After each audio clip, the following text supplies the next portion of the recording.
Introdução.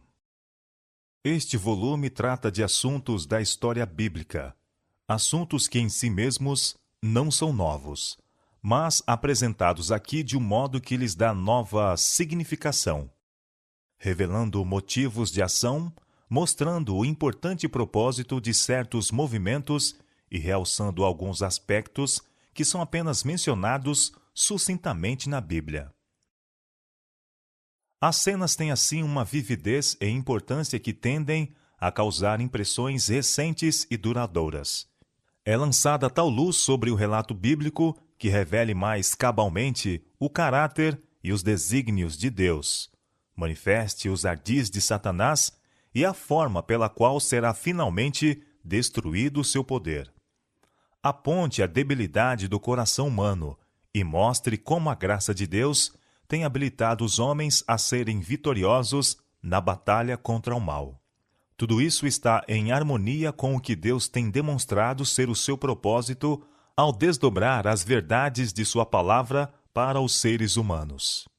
Percebe-se que o meio pelo qual têm sido dadas essas revelações, ao ser testado pelas Escrituras, é um dos métodos que Deus ainda utiliza para dar instruções aos filhos dos homens. Conquanto agora não seja como no princípio, quando o homem, em sua santidade e inocência, recebia instruções pessoais do seu Criador, os seres humanos não são deixados sem um mestre divino que Deus proveu na pessoa de seu representante. Ouvimos, portanto, o apóstolo Paulo declarar que determinada iluminação divina constitui o privilégio dos seguidores de Cristo e que eles são iluminados ao se tornarem participantes do Espírito Santo. Hebreus capítulo 10, verso 32 e capítulo 6, verso 4.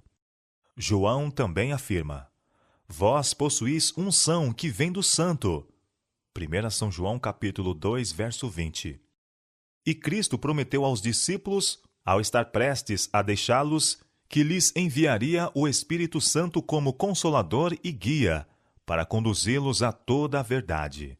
São João capítulo 14, versos 16 e 26. Para mostrar como essa promessa se cumpriria para a Igreja, o apóstolo Paulo, em duas de suas epístolas, faz a declaração formal de que certos dons do Espírito foram colocados na Igreja para sua edificação e instrução até o tempo do fim. 1 Coríntios capítulo 12, Efésios capítulo 4, versos 8 a 13, São Mateus capítulo 28, verso 20. E isto não é tudo. Diversas profecias bem definidas e explícitas declaram que nos últimos dias haverá um derramamento especial do Espírito Santo e que a Igreja, por ocasião do aparecimento de Cristo, terá tido, durante sua experiência final, o testemunho de Jesus, que é o Espírito de profecia. Atos, capítulo 2, versos 17 a 20 e verso 39.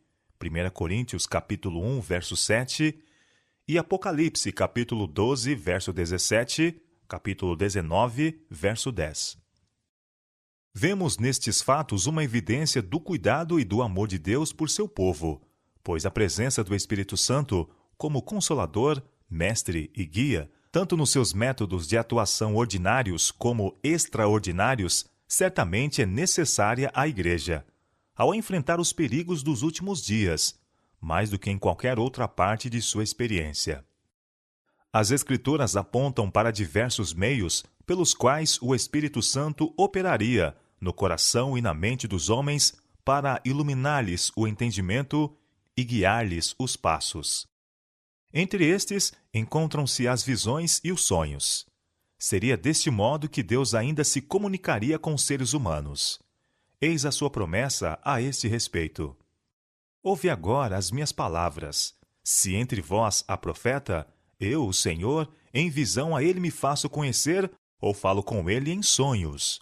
Números capítulo 12, verso 6. Desse modo foi transmitido o conhecimento sobrenatural a Balaão. Ele disse, portanto, palavra de Balaão, filho de Beor, palavra do homem de olhos abertos, palavra daquele que ouve os ditos de Deus e sabe a ciência do Altíssimo, daquele que tem a visão do Todo-Poderoso e prostra-se, porém, de olhos abertos. Números capítulo 24, versos 15 e 16. Investigar o testemunho das Escrituras acerca da amplitude com que o Senhor tensionava que o Espírito Santo se manifestasse na Igreja durante o período de prova dos seres humanos constitui, portanto, uma questão de grande importância. Depois que foi elaborado o plano da salvação, Deus, segundo vimos, ainda poderia, pelo ministério de seu Filho e dos santos anjos, comunicar-se com os homens através do abismo causado pelo pecado. Algumas vezes ele falou-lhes face a face, como no caso de Moisés, mas, com mais frequência, por meio de sonhos e visões. Exemplos dessa comunicação se destacam por toda a parte do registro sagrado e abrangem todas as dispensações. Enoque, o sétimo depois de Adão, olhou antecipadamente, pelo espírito de profecia, para o segundo advento de Cristo em poder e glória e exclamou: Olhem, o Senhor virá com muitos milhares dos seus anjos. São Judas, verso 14. Homens santos falaram da parte de Deus, movidos pelo Espírito Santo. 2 São Pedro, capítulo 1, verso 21. Se por vezes, quando declinava a espiritualidade do povo, a atuação do espírito de profecia quase parecia haver desaparecido, ela assinalou, porém, todas as grandes crises na experiência da Igreja e as épocas que testemunharam a mudança de uma dispensação para outra. Ao chegar à era que se distinguiu pela encarnação de Cristo, o pai de João Batista ficou repleto do Espírito Santo e profetizou. A Simeão foi revelado que, antes de morrer, ele veria o Senhor. E quando os pais de Jesus o levaram ao templo para a dedicação, Simeão foi ao templo, movido pelo Espírito, tomou o menino nos braços e profetizou algo a seu respeito. E Ana, uma profetisa, chegando naquele momento, falava dele a todos os que esperavam a redenção em Jerusalém. São Lucas capítulo 2, versos 26 e 36. O derramamento do Espírito Santo que acompanharia a pregação do Evangelho pelos seguidores de Cristo foi anunciado pelo profeta nestas palavras: E acontecerá depois que derramarei o meu Espírito sobre toda a carne. Vossos filhos e vossas filhas profetizarão. Vossos velhos sonharão, e vossos jovens terão visões. Até sobre os servos e sobre as servas derramarei o meu Espírito naqueles dias. Mostrarei prodígios no céu e na terra, sangue, fogo e colunas de fumo. O sol se converterá em trevas, e a lua em sangue, antes que venha o grande e terrível dia do Senhor. Joel capítulo 2, versos 28 a 31. No dia de Pentecostes, Pedro citou esta profecia na explicação da maravilhosa cena que ocorreu então. Línguas repartidas como de fogo pousaram sobre cada um dos discípulos. Eles ficaram cheios do Espírito Santo e passaram a falar em outras línguas. Quando os escarnecedores disseram que eles estavam embriagados, Pedro respondeu: Estes homens não estão embriagados, como vindes pensando, sendo esta a 3ª hora do dia. Mas o que ocorre é o que foi dito por intermédio do profeta Joel. Então ele citou, em essência, a profecia de Joel transcrita mais acima, substituindo, porém, a palavra depois por nos últimos dias, e fazendo com que a profecia dissesse o seguinte: E acontecerá nos últimos dias, diz o Senhor, que derramarei do meu Espírito sobre toda a carne. É evidente que foi somente a parte da profecia relacionada com o derramamento do Espírito Santo que começou a cumprir-se naquele dia, pois não havia velhos sonhando ali, nem jovens tendo visões e profetizando. E não apareceram então prodígios de sangue e fogo e colunas de fumo. O sol não se escureceu e a lua não ficou vermelha como sangue naquela ocasião. Contudo, o que foi visto ali ocorreu em cumprimento da profecia de Joel. Outro sim, é evidente que essa parte da profecia, a respeito do derramamento do Espírito, não se exauriu naquela única manifestação, pois a profecia abrange todos os dias, daquele tempo em diante, até a vinda do grande dia do Senhor. O dia de Pentecostes constitui, porém, o cumprimento de outras profecias, além da de Joel. Ele cumpriu também as próprias palavras de Cristo. Em sua última mensagem aos discípulos, antes da crucifixão, Jesus lhes disse: Eu rogarei ao Pai, e ele vos dará outro Consolador, o Espírito da Verdade. São João capítulo 14, versos 16 e 17. Mas o Consolador, o Espírito Santo, a quem o Pai enviará em meu nome, esse vos ensinará todas as coisas. São João capítulo 14, verso 26. Quando, porém, vier o Espírito da Verdade, ele vos guiará toda a verdade. São João capítulo 16, verso 13. E depois que ressuscitou dentre os mortos, Cristo disse aos discípulos: Eis que envio sobre vós a promessa de meu Pai. Permanecei, pois, na cidade, até que do alto sejais revestidos de poder. São Lucas capítulo 24, verso 49. No dia de Pentecostes, os discípulos foram, portanto, revestidos do poder do alto. Essa promessa de Cristo, assim como a profecia de Joel, não se restringiu, porém, àquela ocasião, pois ele lhes deu a mesma promessa sob outra forma, assegurando-lhes que estaria com eles todos os dias, até o fim do mundo.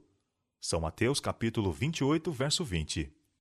Marcos nos diz em que sentido e de que maneira o Senhor estaria com eles, afirmando: E eles, tendo partido, pregaram em toda a parte, cooperando com eles o Senhor, e confirmando a palavra por meio de sinais que se seguiam. São Marcos capítulo 16, verso 20. E Pedro, no dia de Pentecostes, comprovou a perpetuidade dessa atuação do Espírito Santo, testemunhada por eles. Quando os judeus, convictos, perguntaram aos apóstolos: Que faremos? Pedro respondeu: Arrependei-vos, e cada um de vós seja batizado em nome de Jesus Cristo para a remissão dos vossos pecados, e recebereis o dom do Espírito Santo.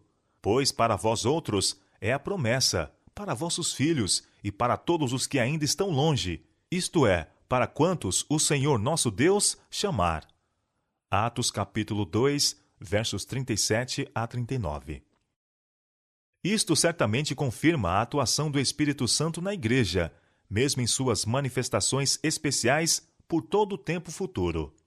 Enquanto a misericórdia divina convidar as pessoas a aceitarem o compassivo amor de Cristo.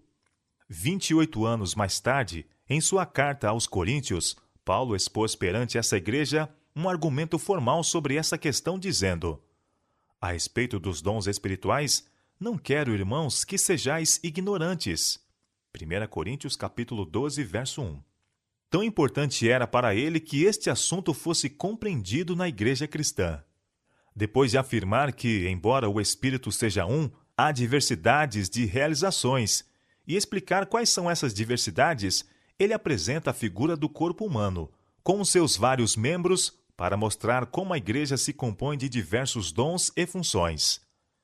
E assim como o corpo consiste de várias partes, cada uma das quais desempenha uma função especial, e todas trabalham de comum acordo para a formação de um conjunto harmonioso, também o Espírito Santo atuaria na igreja, de diversas formas, para constituir uma corporação religiosa que funcionasse muito bem.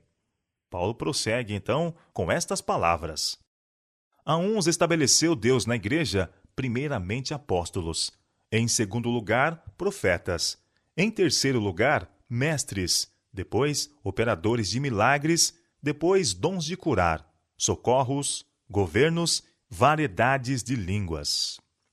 A declaração de que Deus estabeleceu alguns na igreja denota algo mais do que o fato de que o caminho estava desimpedido para o aparecimento dos dons se as circunstâncias fossem favoráveis. Quer dizer que eles deveriam ser partes permanentes da verdadeira estrutura espiritual da igreja, e que, se não estivessem sendo atuantes, a igreja se encontraria na mesma condição que o corpo humano, cujos membros, por acidente ou enfermidade, se houvessem estropiado ou invalidado. Uma vez estabelecidos na igreja, esses dons deviam permanecer ali até que fossem removidos formalmente. Não há, porém, nenhuma indicação de que tenham sido removidos. 5 anos mais tarde, o mesmo apóstolo escreveu aos Efésios a respeito dos mesmos dons, expondo claramente o seu objetivo e mostrando assim, indiretamente, até que seja alcançado esse objetivo. Ele declara: por isso diz, quando ele subiu às alturas, levou cativo o cativeiro e concedeu dons aos homens. E ele mesmo concedeu uns para apóstolos, outros para profetas, outros para evangelistas e outros para pastores e mestres, com vistas ao aperfeiçoamento dos santos para o desempenho do seu serviço, para a edificação do corpo de Cristo, até que todos cheguem à unidade da fé e do pleno conhecimento do Filho de Deus, à perfeita varolinidade, à medida da estatura da plenitude de Cristo. Efésios capítulo 4, verso 8 e versos 11 a 13. Na era apostólica, a igreja não atingiu a unidade apresentada aí, e logo depois dessa era, as trevas da grande apostasia espiritual começaram a envolver a igreja, e certamente, durante essa situação de decadência, não foram atingidas a plenitude de Cristo e a unidade da fé. Nem serão atingidas até que a última mensagem de misericórdia tenha colhido, de cada tribo e nação, de cada classe da sociedade e de toda organização do erro, um povo completo, em todas as reformas do Evangelho, aguardando a vinda do Filho do Homem. E, na verdade, se já houve alguma ocasião em sua experiência na qual a igreja necessitasse do benefício de todas as instrumentalidades estabelecidas para seu bem-estar e orientação, encorajamento e proteção, isso seria em meio aos perigos dos últimos dias, quando os poderes do mal, adestrados para sua nefanda obra pela experiência e o preparo, procurariam, mediante suas obras-primas de impostura, enganar, se possível, os próprios eleitos. É muito apropriado, portanto, que haja profecias especiais acerca do derramamento do Espírito Santo para o benefício da Igreja nos últimos dias. Na literatura do mundo cristão, é, porém, ensinado comumente que os dons do Espírito só se destinavam à era apostólica, que foram dados simplesmente para a implantação do Evangelho, e que, uma vez estabelecido o Evangelho, não haveria mais necessidade dos dons espirituais, estando eles, consequentemente, fadados a desaparecer da Igreja.